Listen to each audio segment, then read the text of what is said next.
Intergenerational solidarity recognizes and values the difference between generations while also attempting to find ways for them to coexist peacefully, work together, share various forms of assistance, support one another, and demonstrate solidarity. Well, my name is Didayo Adole, and for this year's International Youth Day program, theme, Intergenerational Solidarity, creating a world for all ages.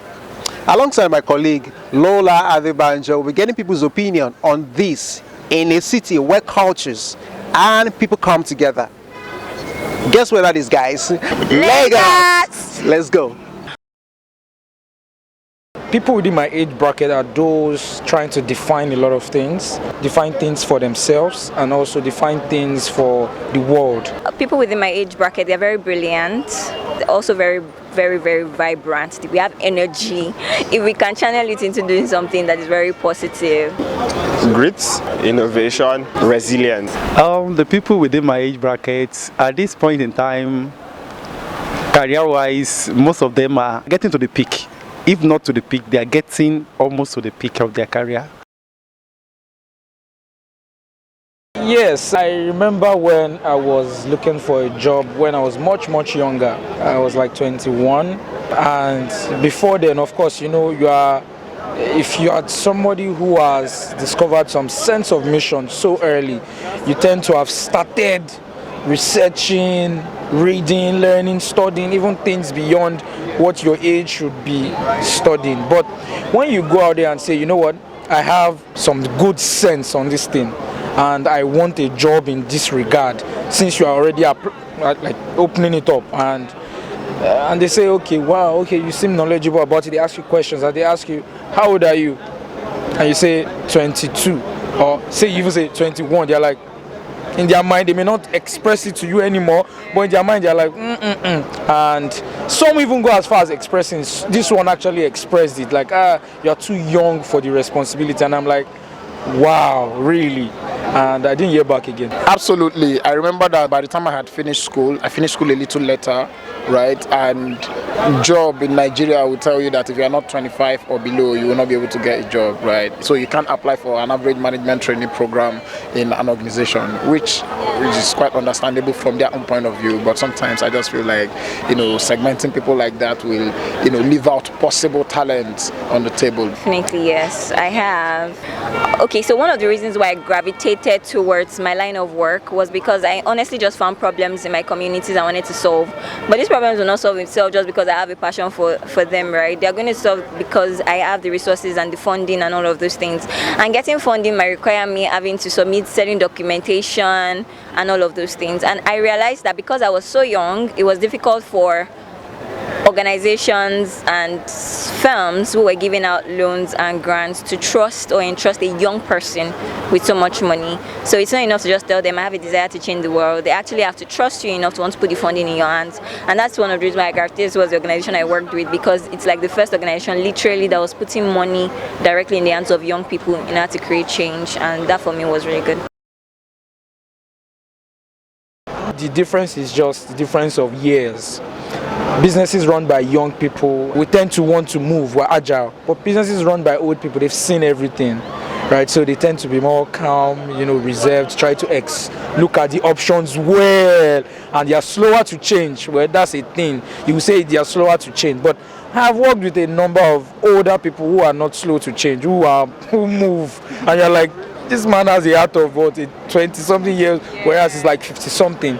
So I think there's no difference. It's just about who you approach or when you meet those kinds of people. So you realize that, okay, people can be different, whether old or young. They can be the same, they can be different. And when I look at some businesses run by young people, yes, we have the energy, we have the vibrancy, we are brilliant, but we're hardly building systems or hardly building structures. And so you see businesses that are built by people who are now older. Funny enough, those people might have actually started building those businesses from when they were young too. But there was something about their generation that they understood about leaving legacies and building systems that outlast them.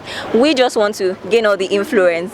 So we're doing a lot of, yes, we are making money as long as it's convenient, as long as we're making money and we have followers on TikTok and Instagram, but we're not really building deep systems and legacies that might outlast us. Not all of us, so I don't want to generalize, but in the events where we have to take a step back to think about it, I'll say we look at the kind of businesses we are building, how sustainable is it and how lasting is it? I think it's just the how, in terms of paying a little bit more attention to the intangibles that help the tangibles. Well, I think the major difference is the experiences these older people have gathered over the years, right? The experiences from customers, clients, the way they make their products and all those things. I think they've been able to put all those experiences and incorporate it into making better products and better experiences with people, better than younger people, right? Because we're just starting up, right? We're just learning.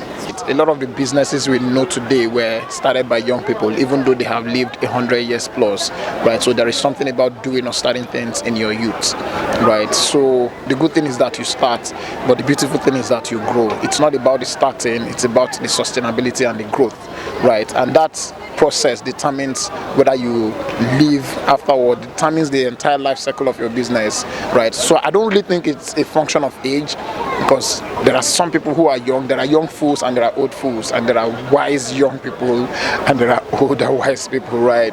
So it's a function of the knowledge that you have and the willingness to go through the changing times as it comes, really. There are differences. It's generational differences.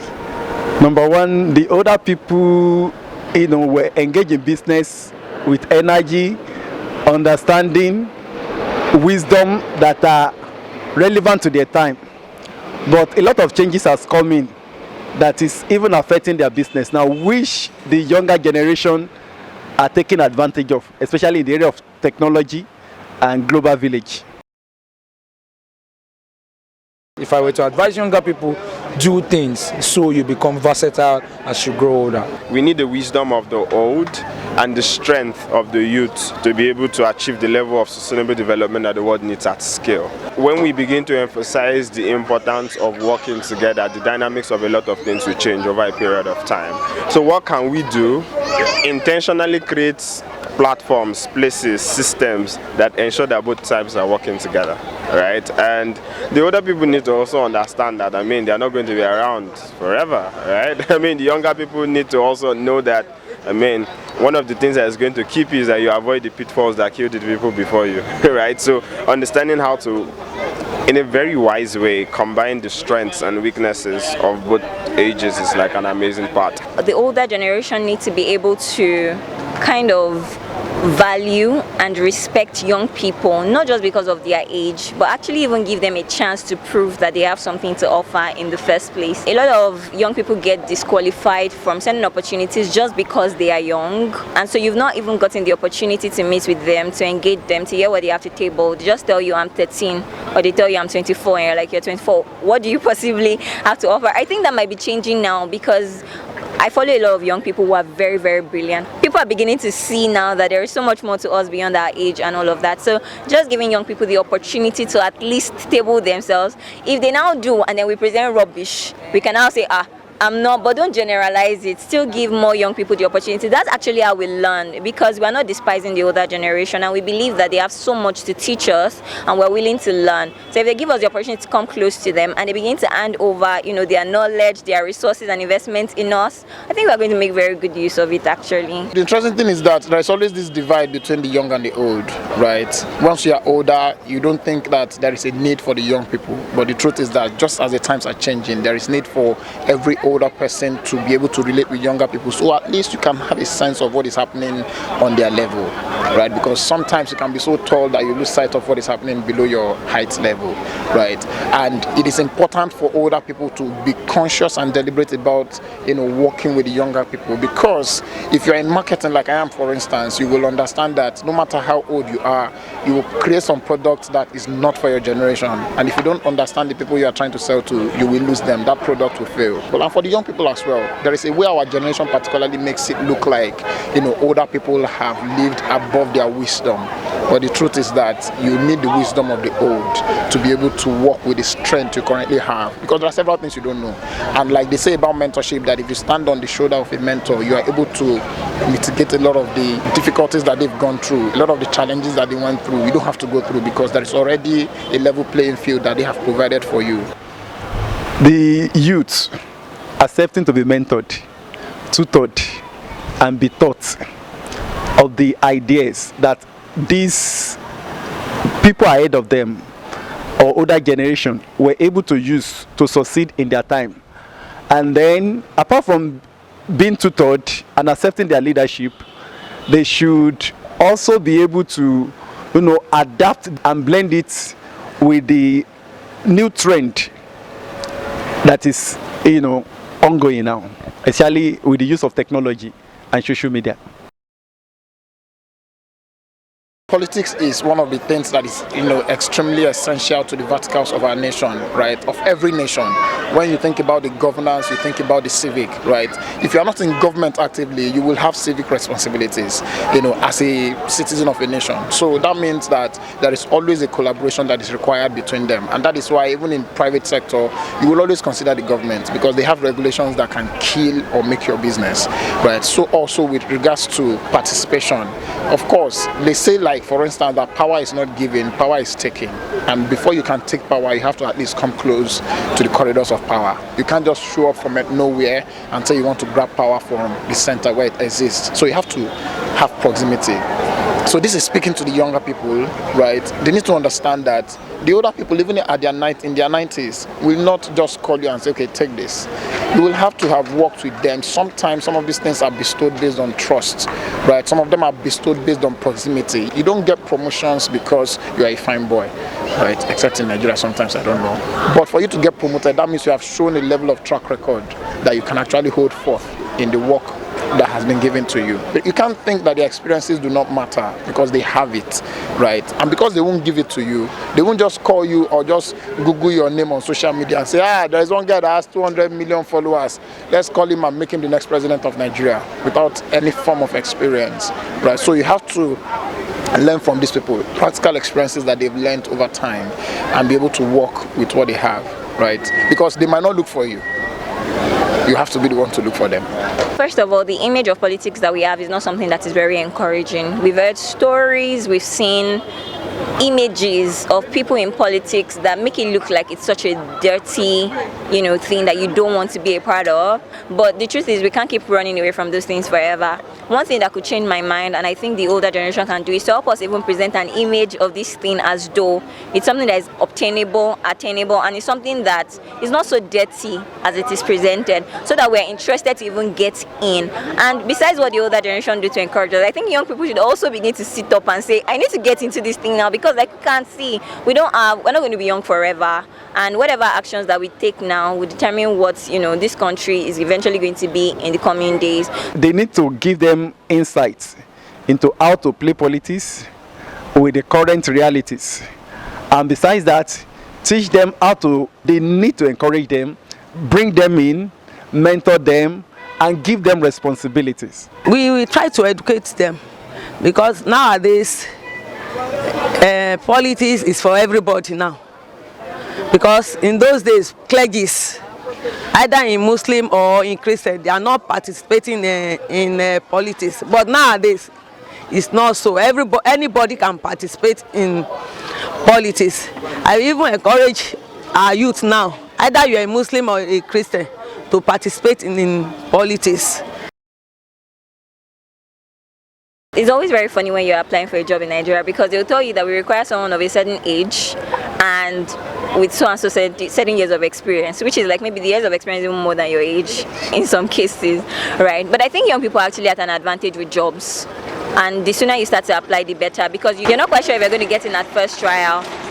Any business that is focusing on age as a prerequisite for getting results is far behind. If you are more result-oriented, the question you'll be asking is, can this person do the job, and not necessarily age. But there are some jobs that may be age-specific as a result of the niche, right? As a result of what it is. But for technology, if you can do the job, get it done. It should be out of requirements. What should be considered to get the job done should be skill, aptitude, and attitude. If I were an older politician, for example, I would want to look for a younger politician who is mission-driven, who is, driven on some sort of agenda. I want to see how I can use my wisdom of years to help them see things in a more wise manner. You know, younger people can tend to be very jumpy, but older people can help us see things in more diverse manners than we can see because they have seen it, and help us see that with our youth we can even approach it than they can approach it. They can see it, but they may not be able to approach it. But they can tell us, okay, you know what, this is it. This is what it is. Now, how do you want to approach it? Okay, you know what, I give you freedom, approach it. Because, of course, they will be thinking of legacy. So, legacy will not work in a vacuum. Legacy works when somebody else can carry up that mantle and lead. Elisha, Elijah. Elijah, Elisha. Simple.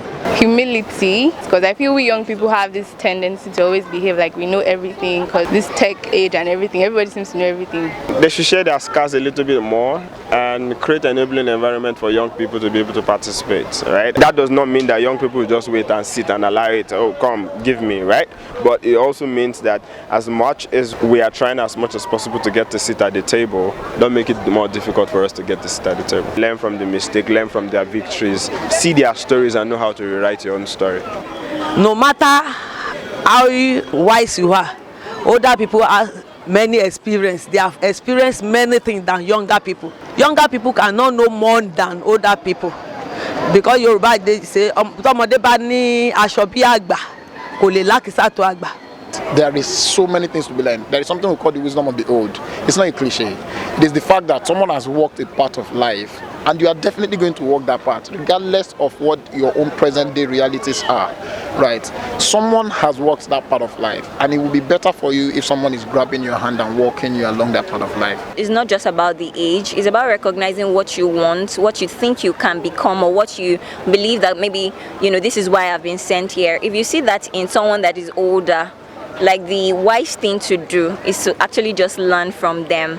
I would say that we should not despise the older generation because they have a lot of wisdom. They know how to build systems that outlast them. They know how to stay on something till that thing actually grows, you know, really deep roots. That's something that we are not willing to do. Once tiny discomforts, we have moved on to the next thing, right? Older generation should also be willing to kind of like open their space, their knowledge, their resources in us. I'm even talking about people that maybe have amassed a lot of wealth already. Like, you have so much money, just invest it in someone that you know is going to make you proud in coming years. The older ones are really appreciated because the success so far we have recorded, and even the failure and disappointments, are majorly from the older ones.